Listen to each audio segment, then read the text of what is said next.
mois de juin, la Chambre de commerce européenne en Chine a publié son enquête 2020 sur la confiance des entreprises qui s'intitulait Naviguer dans le noir. Cette question, je voudrais m'adresser à M. Gémeneau parce que vous avez vécu une partie de la pandémie en Chine et votre entreprise est en Chine. Donc aujourd'hui, où en est la Chine et quel est l'état d'esprit des entrepreneurs, surtout européens, qui investissent en Chine?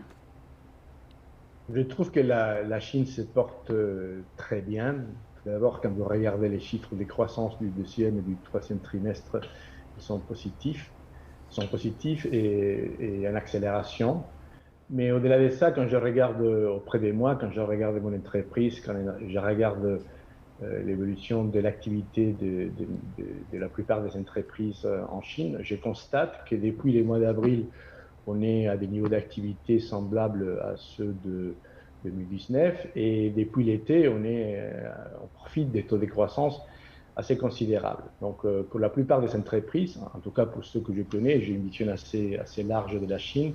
Je pense que l'année 2020, c'est une bonne année, en tout cas, une année bien meilleure que pour les entreprises. Est-ce qu'elle navigue encore dans le noir aujourd'hui? Non, je ne pense pas. Vous l'avez dit, c'est la Chambre de commerce européenne qui l'a dit, mais je ne partage pas tout à fait ça. Je pense que l'évolution de la Chine et des entreprises européennes en Chine depuis quelques mois est très positive. Après, c'est vrai que personne ne sait très bien combien de temps ce phénomène va durer, parce qu'on manque de visibilité par rapport à l'étendue et à la profondeur de la crise dans le reste du monde. Et c'est vrai qu'à un moment donné, la Chine pourrait être impactée par cette crise en Amérique et la crise en Europe.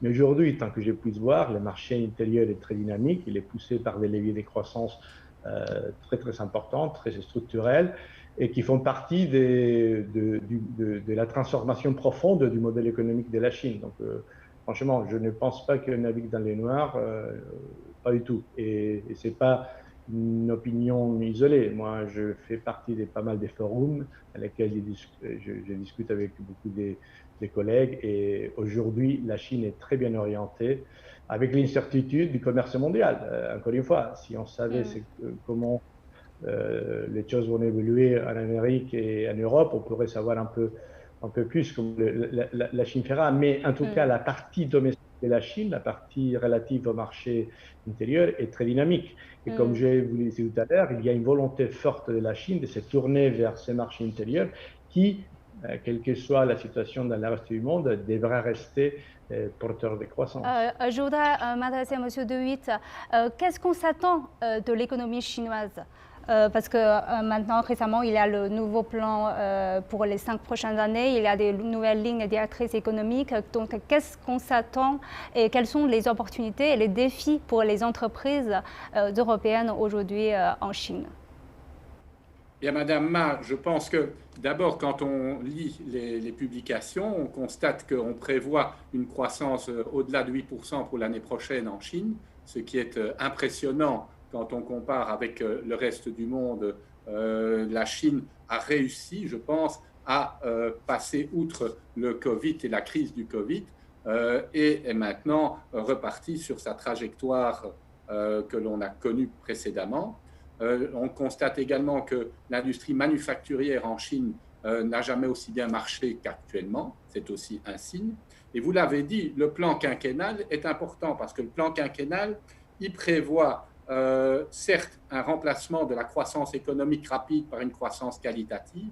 Et qui dit croissance qualitative dit également certaines opportunités pour nos entreprises européennes, notamment au niveau de la haute technologie.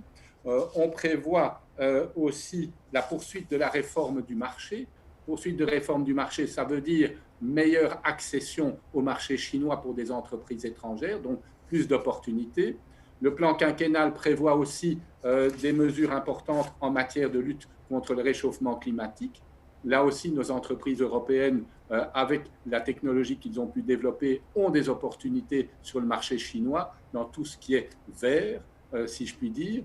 Donc, je pense que, personnellement, je suis assez optimiste pour l'année prochaine, pour autant que, je dirais, le Covid ici en Europe ne nous tue pas tous. Nous aurons là de belles opportunités.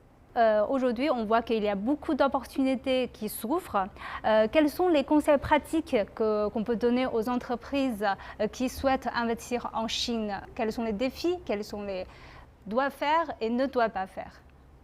La Chine est en train de négocier avec l'Union européenne pour arriver à un accord de l'investissement réciproque. Cet accord est appelé CAI en anglais, qui veut dire un accord de l'investissement complet ou global. Une fois arrivé, je pense que cet accord va permettre aux investisseurs de l'Union européenne et aux investisseurs chinois d'investir réciproquement dans deux marchés. Mais il faut faire un peu plus d'attention parce qu'en Union européenne, vous avez la Commission européenne qui est en charge de beaucoup de questions d'investissement. Vous avez le Parlement européen, etc. Mais en même temps, vous avez aussi le gouvernement des pays membres. Quelquefois, ils ne sont pas toujours d'accord sur des projets d'investissement. Donc, avant d'y investir, il faut que les investisseurs trouvent un point d'intérêt commun entre les deux. C'est la même chose pour les investisseurs européens.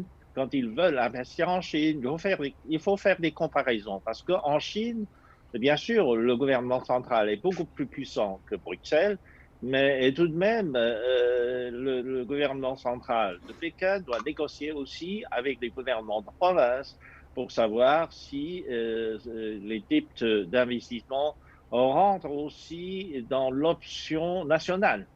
Et ce n'est pas toujours facile, la négociation entre les autorités locales et Pékin. Et il faut que les investisseurs y prennent conscience de ce genre de différence et vice-versa. Donc, pour des entreprises qui veulent investir en Union européenne, il faut savoir aussi qu'il y a souvent des contradictions entre les gouvernements pays membres, mais aussi Bruxelles. Voilà. Donc, il faut faire attention à ce genre de différences. Peut-être quelques secondes pour M. Ouzassian, parce que je vous ai coupé, je suis vraiment désolée. Très rapidement, oui. Très rapidement, deux chiffres et puis deux exemples. Deux chiffres, c'est-à-dire l'année dernière, les pays européens ont investi en Chine à l'ordre de 7,31 milliards de dollars. Tandis que côté chinois, à propos des investissements chinois en Europe, c'est 7,58 milliards.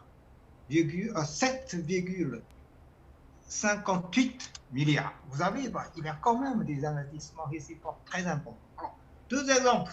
C'est par hasard. Chez moi, j'ai trouvé un calendrier, de l'Orpea, une entreprise, je ne sais pas si vous voyez, une entreprise française. Voilà. Vous voyez, on le voit. Orpea à Nankin. Orpea à Nankin, c'est pour les personnes âgées. C'est une maison de retraite formidable. Orpea à Nankin. Nankin, c'est la ville de Majiayin. Et puis, c'est aussi la capitale de la province. De ma province natale. Et puis Orpea, vous voyez, Orpea à Changsha, la chambre. C'est pas formidable pour les personnes âgées qui veulent prendre le repos dans une maison de retraite de ce genre. C'est formidable parce que Orpea m'a offert un calendrier. Je pense qu'un jour je pourrais bénéficier de leur service. Et puis un autre exemple, c'est Sanofi. Alors, Sanofi, c'est une grosse entreprise française qui travaille en Chine depuis très longtemps. C'est aussi, c'est chez moi parce que des fois, malheureusement, quelquefois, je prends des médicaments de Sanofi. Bon, c'est pour lutter contre l'insomnie. Bon, c'est très rare, mais ça m'arrive parce que des fois, je mange trop. Comme vous voyez, je mange trop des produits allemands, poudre de cacao, vache qui rit, je mange beaucoup. Des chocolats suisses. Chocolat suisse. Et puis, vous connaissez ça, le président. Bien sûr, bien sûr. Ouais. Vous voyez, des fois, je mange beaucoup. Tout ça se trouve facilement dans les supérettes de mon quartier. Et bien bon, vous voyez, il y a beaucoup d'échanges.